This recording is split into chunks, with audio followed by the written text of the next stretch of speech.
Hello guys, मेरा नाम सचिन शर्मा है और आज आपको टिप्स देना चाहूँगा कि अगर आपको लॉन्ग इफ़ेक्टिव स्टडी आवर्स चाहिए तो इसके लिए आपको क्या क्या करना चाहिए। जैसे कि मैं अभी पढ़ के ही बैठा हूँ। रात भर मैंने रात के 12 बजे से लेके सुबह के 6 बजे तक पढ़ा, तो मुझे इस चीज़ का एक्सपीरियंस है। तो अभी सुबह के 7 ही बज रहे हैं और यहाँ पे तो झंडे वंडे हैं, काफ़ी दिख रहे हैं मुझे। छत पे आया हूँ तो सर्दी भी बहुत है।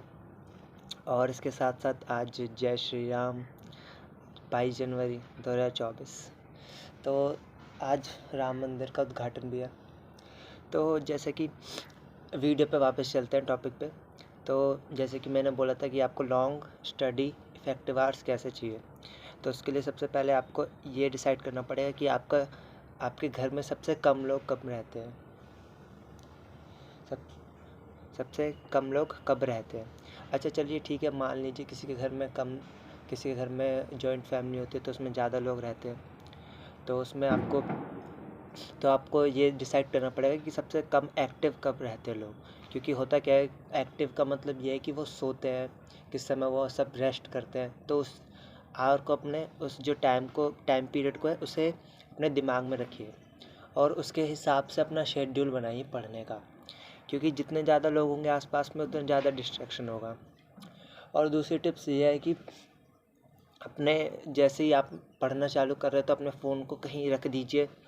जैसे कि मैंने एक आई एस तन्नु जैन करके मैम है, मैंने उनका इंटरव्यू देखा था। उन्होंने एक टिप्स दी थी, मैं आपको ही बताया था जिससे आपको हेल्प करे। उन्होंने एक टिप दी थी कि अगर आप अपने फ़ोन को एयरप्लेन मोड पे और अलमारी में बंद रख के ही पढ़िए, उससे आपको काफ़ी हेल्प करेगा।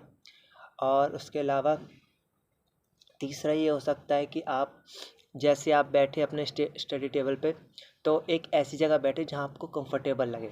ऐसा नहीं कि आपको ठंडी लग रही है या फिर आपको गर्मी लग रही है, मतलब आप ऐसे हिल डुल के बैठ रहे हैं, तो वो आपको कहीं ना कहीं डिस्ट्रैक्ट करेगा और शायद से आप उठ भी जाएं जल्दी। और यह है कि कम से कम कभी भी आप स्टडी करने के लिए बैठ रहे हैं तो कम से कम थोड़ा खाना खाइए, ज़्यादा भी नहीं।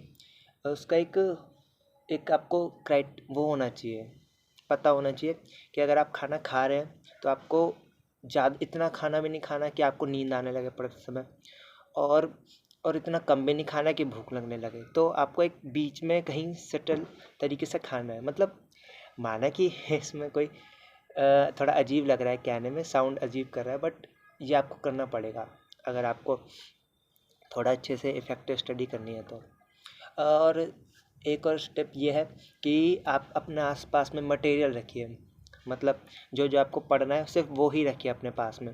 और इससे ये फ़ायदा रहेगा कि अगर आप मान लीजिए कुछ मटेरियल ऐसा है जो आपके पास ज़्यादा है, कम है, तो आपको उसके लिए उठना पड़ेगा। और उठने के लिए जैसे आप उठेंगे तो ऐसा हो सकता है कि आपको कुछ काम पड़ जाए या फिर कुछ ऐसा हो कि आपको पढ़ाई रोकनी पड़े, मतलब डिस्ट्रैक्ट हो जाओ, मतलब वही बात है। और इसके अलावा तो मेरे दिमाग में इतनी आ रही है। ओके बाय, आज के लिए सिर्फ इतना ही। Please like, comment and share my video. Thank you.